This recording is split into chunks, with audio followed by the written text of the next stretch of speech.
നമുക്ക് ആദർശിന്റെ നയനയുടെ വരാൻ പോകുന്ന ആഴ്ചയിലെ നല്ലൊരു കഥ കേട്ടാലോ? വീഡിയോ ഇഷ്ടപ്പെടുവാണെങ്കിൽ ഒന്ന് ലൈക്ക് ചെയ്ത് ഹൈപ്പ് ചെയ്യാൻ മറക്കരുതേ. അതോടൊപ്പം തന്നെ ആദ്യമായി കാണുന്നവരാണെങ്കിൽ സബ്സ്ക്രൈബ് ചെയ്യാനും മറക്കരുത് കേട്ടോ. അങ്ങനെ പൊന്മുടി യാത്രയൊക്കെ കഴിഞ്ഞ് ഭയങ്കര സന്തോഷത്തോടു കൂടിയിട്ടാണ് അനിയും നന്ദു ഒക്കെ വീട്ടിലേക്ക് വരുന്നത്. ആ സമയത്ത് ആദർശം നയനയൊക്കെ അറിഞ്ഞിട്ടുണ്ടായിരുന്നു അനി പൊന്മുടിക്കാണ് പോയത്. അതും നന്ദുവിനെ കൂട്ടിക്കൊണ്ട് അവരൊന്നിച്ചായിരുന്നു ഒരു രാത്രി എന്നുള്ള സത്യങ്ങളൊക്കെ അങ്ങനെ പുറത്തു വരുവാണ്. ഇതറിഞ്ഞു കഴിഞ്ഞപ്പോൾ അവർക്ക് വല്ലാത്തൊരു ഞെട്ടലായിരുന്നു. ഒരിക്കലും പ്രതീക്ഷിച്ചിട്ടുണ്ടായിരുന്നില്ല നന്ദു അനി ഇങ്ങനെ ചെയ്യൂന്ന്. അങ്ങനെ ഇതറിഞ്ഞു കഴിഞ്ഞപ്പോഴത്തേനും വല്ലാത്തൊരു വിഷമത്തോടുകൂടി നയന ആദർശനോട് പറഞ്ഞു, എന്നാലും ആദർശേട്ടാ ഞാൻ ഇങ്ങനെയൊന്നും പ്രതീക്ഷിച്ചില്ല അവളെക്കുറിച്ച്. നന്ദു ഇത് എന്ത് ഭാവിച്ചാന്നറിയത്തില്ല. അവൾക്ക് ഇതിനുള്ള ധൈര്യമൊക്കെ എവിടെ നിന്ന് കിട്ടി? അവൾ ഇങ്ങനെയൊന്നും ആയിരുന്നില്ല. ആരോടും കള്ളം പറയാത്തവളായിരുന്നു. പക്ഷെ ഇപ്പം ഹനിയുടെ കാര്യത്തിൽ അവൾ ഇങ്ങനെയൊക്കെ കള്ളം പറയണമെന്ന് പറഞ്ഞു. അപ്പോഴേക്കും ദേവേനി അങ്ങോട്ടേക്ക് വന്നു. ദേവേനി വന്ന് കാര്യം തിരക്ക് കഴിയുമ്പോൾ അനിയും നന്ദും കൂടെ പൊന്മുടിക്ക് പോയ കാര്യങ്ങളൊക്കെ പറയണം. എല്ലാം കേട്ട് കഴിഞ്ഞപ്പോൾ ദേവേനി പറഞ്ഞു, കാര്യം അവരിഷ്ടത്തിലൊക്കെ തന്നെയാണ്. പക്ഷേങ്കിൽ അവരുടെ ഇങ്ങനെയുള്ള യാത്രകൾ അതൊരിക്കലും നമുക്ക് പ്രോത്സാഹിപ്പിക്കാനായിട്ട് പറ്റില്ല. അവർ തമ്മിൽ ഇഷ്ടത്തിലാണെങ്കിൽ അത് പിന്നെ തുറന്നു പറഞ്ഞുകൂടെ? അപ്പോഴേക്കും നയന പറഞ്ഞു, അത് പിന്നെ അനി തുറന്നു പറഞ്ഞു കഴിഞ്ഞാണല്ലോ അമ്മേ. അനിക്ക് അവന്തികയായിട്ടുള്ള വിവാഹം വേണ്ട, നന്ദുവിനെ അവൻ ഇഷ്ടമാന്നുള്ള കാര്യം തുറന്നു പറഞ്ഞു. പക്ഷെ നന്ദുവാണ് അങ്ങനെയൊന്നും ഇല്ലാന്നും പറഞ്ഞുകൊണ്ട് ഇപ്പോഴും നിൽക്കുന്നത്. എന്നിട്ടോ അവർ രണ്ടുപേരും കൂടെ ഒന്നിച്ച് പൊന്മുടിക്ക് പോയിരിക്കുന്നു. ഇതെങ്ങാനും എൻ്റെ വീട്ടിൽ അറിഞ്ഞു കഴിഞ്ഞിട്ടുണ്ടെങ്കിൽ പിന്നെ അത് മതി അമ്മ നെഞ്ചത്തടിച്ച് നിലവിളിക്കാനായിട്ട്. അടുത്ത പ്രശ്നം ഇതായിരിക്കും എന്ന് പറഞ്ഞു. ദേവേനി പറഞ്ഞു, ഇനിയിപ്പം എനിക്ക് തോന്നുന്നില്ല അനി അവന്തിയെ കല്യാണം കഴിക്കും, അല്ലെങ്കിൽ അനിയുടെ ജീവിതത്തിലേക്ക് വേറൊരു പെണ്ണ് വരുമെന്ന്. അവൻ കല്യാണം കഴിക്കുന്നുണ്ടെങ്കിൽ അത് നന്ദുവിനെ മാത്രമായിരിക്കും. ഇതുകൊണ്ടൊക്കെയാണ് ഞാൻ പറഞ്ഞത് അനിയും തന്നുവും തമ്മിൽ ഒന്നാവണമെന്ന്. ഒരുപക്ഷെ ഇനിയിപ്പം എല്ലാവരും കൂടെ നിർബന്ധിച്ച് അവന്തിക്ക് അവന്റെ തലയെ കെട്ടിവെക്കാൻ ശ്രമിച്ച അനാമിക അനിയുമായിട്ടുള്ള ജീവിതം ഉണ്ടായിരുന്നല്ലോ, അതുപോലെ ആയിരിക്കും ഇനിയും സംഭവിക്കാൻ പോകുന്നത്. ഒരു പരീക്ഷണം കൂടെ നടത്താമെന്ന് മാത്രം.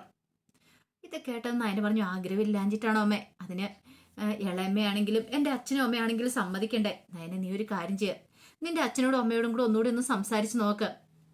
അല്ലമ്മേ, അത് പിന്നെ നവീനുമായിട്ടുള്ള കല്യാണം അത് നടത്തണമെന്നാണ് അവരുടെ ആഗ്രഹം. കല്യാണമല്ലേ വന്നിരിക്കുമല്ലേ, എത്രയും പെട്ടെന്ന് നന്ദുവിന്റെ വിവാഹം നടത്തണമെന്ന് പറഞ്ഞ് അവരിയ്ക്കുക. ഇങ്ങനൊരു സാഹചര്യത്തിൽ ഇത് പറഞ്ഞുകൊണ്ട് ഞാൻ ചെന്നിട്ടുണ്ടെങ്കിൽ അവരെങ്ങനെയായിരിക്കും പ്രതികരിക്കാന്ന് അമ്മയ്ക്ക് അറിയാലോ.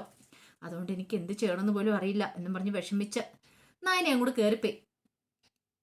പിന്നീട് ആദർശനോട് ഇന്ന് ഇതിനെക്കുറിച്ച് സംസാരിക്കുന്നുണ്ട്. ആദർശ് പറഞ്ഞു, എനിക്ക് തോന്നുന്നില്ല നവീനും നന്ദുവും തമ്മിലുള്ള വിവാഹം നടക്കുമെന്ന്. അതിന് നന്ദു സമ്മതിക്കില്ല. നയനെ, നിനക്ക് തോന്നുന്നുണ്ടോ ഇങ്ങനൊരു സാഹചര്യത്തില്?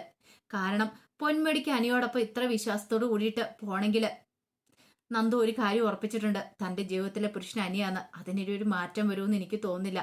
വെറുതെ നിന്റെ അച്ഛനും അമ്മയ്ക്കും പ്രതീക്ഷ കൊടുക്കേണ്ട കാര്യമില്ല. നവീനുമായിട്ടുള്ള ബന്ധം അതിന് ഒരിക്കലും നന്ദു സമ്മതിക്കത്തില്ല എന്ന് പറഞ്ഞു. അത് ശരിയായിരുന്നു. നന്ദുവിനോട് ചോദിച്ചു കഴിഞ്ഞപ്പോൾ നന്ദു നവീനുമായിട്ടുള്ള ബന്ധത്തിന് സമ്മതമല്ലെന്ന് തന്നെയാണ് പറഞ്ഞത്. കനയ്ക്കും ഗോവിന്ദനും വല്ലാത്തൊരു ഷോക്കായിരുന്നു. ഈ സമയം നവീൻ ഒരു സമാധാനം ഉള്ളതെന്ന് പറഞ്ഞാൽ എന്താണെങ്കിൽ തൻ്റെ അമ്മ ഈ വിവാഹം നടത്തി തരില്ല എന്ന് പറഞ്ഞിട്ടുണ്ട്. അപ്പൊ പിന്നെ ഇനി നന്ദു അരിയും തമ്മിലുള്ള ഇഷ്ടം അതിനിയിപ്പം തനിക്ക് അവിടെ പറയേണ്ട കാര്യമില്ല. കാരണം താൻ നന്ദുവിന്റെ പേര് പറഞ്ഞിട്ടുണ്ട്. ഒരു പക്ഷെ അവർ സമ്മതിച്ചിട്ടുണ്ടായിരുന്നെങ്കിൽ ഇപ്പൊ തനിക്കത് വലിയ ട്രാജഡി ആയിട്ട് മാറിയണം. നന്ദു അനിയെ ഇഷ്ടപ്പെടുക അല്ലെങ്കിൽ അവർ തമ്മിൽ പ്രണയത്തിലാന്നുള്ള കാര്യം തനിക്ക് പറയാൻ കഴിയാതെ താൻ വിഷമിച്ചു പോയാനം. പിന്നെ അവർ ഈ വിവാഹത്തിന് എതിർപ്പ് കാണിക്കുന്നുണ്ട്. ഇപ്പൊ കുറച്ച് സമാധാനമുണ്ട്. ഒരു കണക്കിന് അമ്മയുടെ തീരുമാനം ശരിയായിരുന്നു. പക്ഷെ എന്നാലും അങ്ങനെ അങ്ങോട്ട് വെറുതെ വിട്ടിട്ട് കാര്യമില്ലോ. നന്ദുവിനോട്ട് അനിയക്കോട്ട് ഒരു പണി കൊടുക്കണം അവരൊന്നാകുന്നതിന് മുമ്പ്. അങ്ങനെ ഒടുവില് നന്ദുവിനെ നവീൻ വിളിച്ചു. നവീൻ വിളിച്ചിട്ട് എനിക്കൊന്ന് കാണണം എന്നൊക്കെ പറയാ. അങ്ങനെ നന്ദു നവീൻ വിളിച്ചിടത്തേക്ക് ചെല്ലുവാണ്. ചെന്ന് കഴിഞ്ഞപ്പോഴത്തേനും നവീൻ പറഞ്ഞു, എന്താ നന്ദു, നീ എനിക്കൊരു പോസിറ്റീവായിട്ടുള്ള മറുപടി ഒന്നും തന്നില്ലല്ലോ. ഞാൻ നിന്റെ വീട്ടിൽ വന്ന് കല്യാണക്കാര്യത്തെ കുറിച്ച് പറഞ്ഞ് അച്ഛൻ അധികം വൈകാതെ തന്നെ വരും. ആ സമയം കല്യാണം നടത്തണമെന്ന് ഉദ്ദേശിച്ചിരിക്കണേ. പിന്നെ വീട്ടിൽ പറഞ്ഞു, വീട്ടില് എൻ്റെ അച്ഛനും അമ്മയ്ക്കും ഒക്കെ സമ്മതമാ. അമ്മയ്ക്ക് സമ്മതമല്ലെന്നുള്ള കാര്യം നന്ദുവിനോട് പറഞ്ഞില്ല, സമ്മതമാന്ന് തന്നെ പറഞ്ഞേ.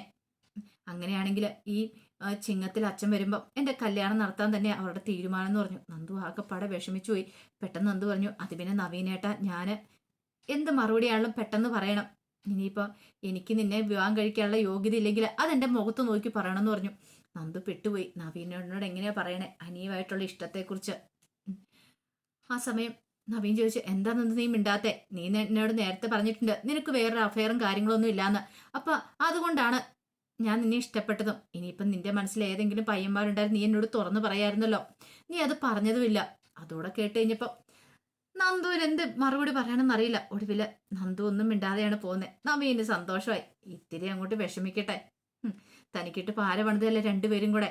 ഒരു വാക്ക് തന്നോട് പറയുമായിരുന്നെങ്കിൽ ഇവർ തമ്മിൽ ഇഷ്ടത്തെക്കുറിച്ച് താന് എതിർക്കില്ലായിരുന്നു. അല്ലെങ്കിൽ അവർക്ക് ഇഷ്ടമാണെങ്കിൽ പിന്നെ താന് ഇതിന്റെ ഇടയ്ക്കിലേക്ക് ഒരിക്കലും കയറാൻ പോകുന്നില്ലായിരുന്നു. പക്ഷേങ്കിൽ രണ്ടുപേരും തൻ്റെ അടുത്ത് കള്ളത്തരം കാണിച്ചു എന്നൊക്കെ ഒരു ചിന്തയായിരുന്നു മനസ്സിൽ നിറയും. ഈ സമയം വല്ലാത്തൊരു ബുദ്ധിമുട്ടായിരുന്നു അവന്തേക്ക്. ആ നവീൻ എന്ന് പറയുന്നവള് നന്ദുവിനെ കല്യാണം കഴിക്കാൻ പോന്നു. അവൻ തന്നെ വേണ്ടെന്ന് വെച്ചത് അവള് മനസ്സിലുള്ളതുകൊണ്ടാ. കാരണം കല്യാണാലോചന വന്ന കാര്യമൊക്കെ അവന്തേക്ക് അറിഞ്ഞിട്ടുണ്ടായിരുന്നു. അവൾ അങ്ങനെയൊന്ന് കെട്ടിപ്പോവാണെങ്കിൽ തൻ്റെ അനിയന്റെ വിവാഹം എത്രയും പെട്ടെന്ന് തന്നെ നടക്കും എന്നൊരു ചിന്ത അവന്തയുടെ മനസ്സിലുണ്ടായി. രക്ഷപ്പെട്ടു. അതാണ് നല്ലൊരു കാര്യം തന്നെയാന്ന് തോന്നുന്നുണ്ട്. ഈ സമയത്ത് അഭി പോയി അനാമികയെ കാണുവാണ്. അത് നാഗേന്ദ്രൻ പറഞ്ഞിട്ടാണ് പോയി കാണുന്നത്. നാഗേന്ദ്രൻ പറഞ്ഞിട്ട് പോയി കണ്ടിട്ട് അനാമയോട് കാര്യങ്ങൾ സംസാരിക്കണം. പണം എത്രയും വേണം തരാം, പക്ഷെ ഇനി കോടതി കൂടുന്ന സമയത്ത് നീ എനിക്ക് ഡിവോഴ്സ് കൊടുക്കണമെന്ന് പറഞ്ഞു. പക്ഷെ അത്രയ്ക്ക് അങ്ങോട്ട് വിശ്വസിക്കാൻ പറ്റില്ല അഭിയെ എന്നുള്ള കാരണത്താല് അനാമി പറഞ്ഞു, അഭിയേട്ട ആദ്യം പൈസ കൊണ്ടെത്താ, പൈസ തരാതെ എന്താണെങ്കിലും ഞങ്ങൾ ഇതിനകത്തൊന്ന് പിന്മാറില്ല എന്ന് പറഞ്ഞു. പൈസ തരാം, പറയുന്ന കാര്യങ്ങൾ അനുസരിക്കണമെന്ന് പറഞ്ഞു. അപ്പൊ അവർക്ക് സംശയം, ഇതിനകത്ത് എന്തിനായിരിക്കും അഭിയേട്ടന് ഇത്ര താല്പര്യം. ഒടുവിൽ അഭി പറഞ്ഞു, അവന്തികയുടെ അനിയുടെയും വിവാഹം നടക്കണം, അതിന് വേണ്ടിയിട്ടാന്ന് പറഞ്ഞു. അത് നടക്കണമെങ്കിൽ ഈ ഡിവോഴ്സും കാര്യങ്ങളും നടക്കണമല്ലോ. ഒടുവില് അനാമി പറഞ്ഞു, ശരി ഞങ്ങൾക്ക് പണം കിട്ടിയാൽ മതി എന്ന് പറഞ്ഞു. അങ്ങനെ അവര് കോടികളാണ് ചോദിച്ചത്. നാഗേന്ദ്രൻ അത് കൊടുക്കാൻ തയ്യാറുമായിരുന്നു. എത്രയും പെട്ടെന്ന് വിവാഹം നടക്കണമല്ലോ, അതിന് വേണ്ടിയിട്ട്. അഭിക്ക് നല്ല വിഷമം ഉണ്ടായിരുന്നു കോടികൾ അനാമയ്ക്ക് വെച്ച് നിർത്തിയില്ല. പക്ഷേങ്കില് തൻ്റെ ജീവിതത്തിൽ നിന്ന് ഒരു വലിയ കരടാണ് ഒഴിഞ്ഞു പോകാൻ പോകുന്നത്. ഒരു പക്ഷേ അവന്തിക ഇവിടെ ഉണ്ടെങ്കിൽ തനിക്ക് അച്ഛൻ്റെ സ്വത്തുക്കളിൽ, അതായത് കമ്പനിയുടെ MD സ്ഥാനം കാര്യങ്ങളൊന്നും കിട്ടത്തില്ല. അവൻ്റെ കഴിവുള്ളവളാണ്, അവിടേക്കോ കൊടുക്കത്തുള്ളൂ. അനിയായിട്ടുള്ള വിവാഹം നടന്നു കഴിഞ്ഞാൽ പിന്നെ ആ കാര്യത്തിലൊരു പ്രശ്നം തനിക്കില്ല. തനിക്ക് AN MD ആവാനായിട്ട് സാധിക്കും. ആ ഒരു ചിന്ത ഉള്ളതുകൊണ്ടാണ് അഭി ഇങ്ങനെയൊക്കെ സംസാരിക്കാനായിട്ട് ഇറങ്ങിത്തിരിക്കുന്നത്. അങ്ങനെ പിന്നീട് കോടതി കൂടുകയാണ്. കോടതി കൂടുന്ന സമയത്ത് അനാമിക ഡിവോഴ്സിന് തയ്യാറാന്നുള്ള കാര്യങ്ങളൊക്കെ പറയണം. ഇത്ര നാളോ അനാമിക എതിർത്തു വന്നു. അങ്ങനെ ഡിവോഴ്സിന് തയ്യാറാന്ന് പറഞ്ഞു. പണമല്ലേ പ്രധാനം. അങ്ങനെ ഡിവോഴ്സിന് തയ്യാറാന്ന് അറിഞ്ഞപ്പോൾ എനിക്കും ഭയങ്കര സന്തോഷമായി. എത്രയും പെട്ടെന്ന് തന്നെ ഡിവോഴ്സ് നടക്കുവാണെങ്കിൽ നന്ദുവായിട്ട് ഒന്നിച്ചേരാലോ എന്നൊക്കെ ഒരു ചിന്തയായിരുന്നു മനസ്സിൽ. അവന്തികയ്ക്ക് വേണ്ടിയിട്ട് നാഗേന്ദ്രനാണ് ഇതിൻ്റെ ഇടയ്ക്ക് കിടന്ന് കളിക്കുന്ന കളിയിൽ നിന്നും അതൊന്നും അറിയത്തും ഉണ്ടായിരുന്നില്ല. അങ്ങനെ ഇനി എന്താണെങ്കിലും അധികം വൈകാതെ തനിക്ക് ഡിവോഴ്സ് കിട്ടുമെന്നുള്ള കാര്യം മനസ്സിലാവുകയും ചെയ്തു. പക്ഷേങ്കിൽ ആ സമയത്തും അനിയുടെ മനസ്സിലൊരു ടെൻഷൻ ഉണ്ടായിരുന്നു. നവീനും നന്ദുവും തമ്മിലുള്ള വിവാഹം, ദൈവമേ, ഒരു കാരണവശാലും അത് നടക്കാൻ പാടില്ല. എന്തൊക്കെ വന്നാലും ശരി, എന്ത് റിസ്ക് ഉണ്ടായാലും ശരി, തൻ്റെ അനാമികയോടും കൂടെ ഡിവോഴ്സ് കഴിഞ്ഞ് ഉടനെ എന്ത് റിസ്ക് എടുത്താലും ശരി, ആര് സമ്മതിച്ചില്ലെങ്കിലും താൻ നന്ദുവിൻ്റെ കഴുത്തിൽ താലി ആർത്തും എന്നൊരു ചിന്ത. ആരൊക്കെ എതിർത്താലും ശരി, ഇനിയിപ്പോൾ ആരുടെ താല്പര്യവും നോക്കുന്നില്ല. എങ്ങനെയെങ്കിലും നന്ദുവിനെ കൊണ്ട് സമ്മതിപ്പിക്കണം. നന്ദുവാണ് ഒരേ വാശിയില്ല. തൻ്റെ വീട്ടുകാരും അനിയുടെ അമ്മയെ സമ്മതിക്കാതെ ഈ വിവാഹം നടത്തില്ല എന്ന്. പക്ഷെ അനി തീരുമാനിച്ചു ഇത് ഡിവോഴ്സ് കിട്ടിക്കഴിഞ്ഞ ഉടനെ അധികം വൈകാതെ തന്നെ അവളെ വിവാഹം കഴിക്കണമെന്ന്. പിന്നീട് ഒരു ദിവസം അഭി നാഗേന്ദ്രനെ കാണാൻ പോവുകയാണ്. അങ്ങനെ നാഗേന്ദ്രനെ കാണാൻ പോയിട്ട് വന്നിട്ട് അഭി നാഗേന്ദ്രനുമായിട്ട് ഫോൺ വിളിക്കുകയാണ്. ചില കാര്യങ്ങളൊക്കെ സംസാരിക്കാൻ വിളിക്കുന്ന ജലജ മറിഞ്ഞു നിന്ന് കേൾക്കുകയാണ്. ജലജ വല്ലാത്തൊരു ഞെട്ടലുണ്ടായി. ജലജ ഒരിക്കലും പ്രതീക്ഷ കാര്യമായിരുന്നില്ല തൻ്റെ മകൻ തന്നോടൊപ്പം നിന്ന് തന്നെ ചതിക്കൂന്നുള്ള കാര്യം. പിന്നീട് ഇതിന്റെ പേരും പറഞ്ഞുകൊണ്ട് അഭിയായിട്ട് വഴക്കിടുവാണ്. അഭിക്ക് കട്ടക്കലിപ്പായിരുന്നു. ഒടുവിൽ അഭി പറഞ്ഞു, ഒരു കാര്യം ഞാൻ പറഞ്ഞേക്കാം, എന്നെ എൻ്റെ അച്ഛനെ കൂടെ തെറ്റിക്കാൻ ശ്രമിക്കേണ്ട. എനിക്ക് ജോലി തന്ന എൻ്റെ അച്ഛനാണ്. അമ്മയെപ്പോലെ തന്നെ എനിക്ക് അച്ഛനെ ഇഷ്ടമാണ്. അല്ല, അമ്മ എന്തിനാ അച്ഛനെ ഇത്ര ഭയക്കുന്നത്? എന്തെങ്കിലും ഒരു കാരണമില്ലാതെ അമ്മ ഇങ്ങനെയൊക്കെ ഭയക്കില്ലല്ലോ. എന്ത് കാരണത്താലാ എൻ്റെ അച്ഛനെ പേടിക്കണേന്നൊക്കെ ജലജയുടെ മുഖത്ത് നോക്കി ചോദിക്കുകയാണ്. ജലജ ഒരിക്കലും പ്രതീക്ഷ കാര്യമായിരുന്നില്ല. ജലജ ആകെപ്പാടെ തകർന്നു പോയി. ജലജയുടെ മനസ്സിലൊരു പേടിയുണ്ടായി. അഭിയെ തനിക്ക് നഷ്ടപ്പെടുമോ? അഭി പോയിട്ടുണ്ടെങ്കിൽ പിന്നെ അവന്തിക അധികം വൈകാതെ തന്നെ ഇവിടുന്ന് പോകും. അങ്ങനെ വന്നിട്ടുണ്ടെങ്കിൽ തനിക്ക് തൻ്റെ മക്കളെ തന്നെ നഷ്ടപ്പെടും എന്നൊരു പേടിയൊക്കെ ജലജയുടെ മനസ്സിലുണ്ട്. അങ്ങനെ ജലജ ഒടുവിൽ നാഗേന്ദ്രനെ കാണാൻ തീരുമാനിക്കുകയാണ്. അയാളെ കണ്ട് കാലി പിടിച്ചിട്ടാണെങ്കിലും ശരി, ഒരു കാരണവശാലും സത്യങ്ങളൊന്നും ആരോടും തുറന്നു പറയരുതെന്ന് പറയണം. അയാൾ എന്തൊക്കെയോ തീരുമാനിച്ചുറപ്പിച്ച ഇങ്ങോട്ടേക്ക് വന്നിരിക്കുന്നത്. അങ്ങനെ നാഗേന്ദ്രനെ കാണാൻ ചെന്നു. നാഗേന്ദ്രനെ കാണാൻ ചെന്ന് ജലജ അപേക്ഷിക്കുകയാണ്. പക്ഷെ നാഗേന്ദ്രൻ വിട്ടുകൊടുത്തില്ല. ഞാൻ ഇങ്ങോട്ടേക്ക് വന്നത് തന്നെ പ്രതികാരം ചെയ്യാനായിട്ടാ. നിന്നെ ഒരിക്കലും ഞാൻ വിശ്വസിക്കില്ല ജലജെ. ഞാൻ ഇത്രയും കളി കളിച്ചിട്ടുണ്ടെങ്കിൽ അതെന്റെ മക്കളെയും കൂടെ കണ്ടിട്ട് തന്നെയാ. ദേ എൻ്റെ മക്കൾക്കറിയില്ലാത്ത കാര്യങ്ങൾ എന്താണെങ്കിലും ഞാൻ അധികം വൈകാതെ അവരെ അറിയിക്കും. പിന്നെ ഇത്രയും നാൾ നീ അവിടെ സുഖിച്ച് ജീവിച്ചില്ലേ, എന്നെ ഒറ്റുകാരനാക്കിയില്ലേ, എന്നെ അവിടുന്ന് ഇറക്കി വിടാനുള്ള പ്രധാന കാരണം നീയാണ്.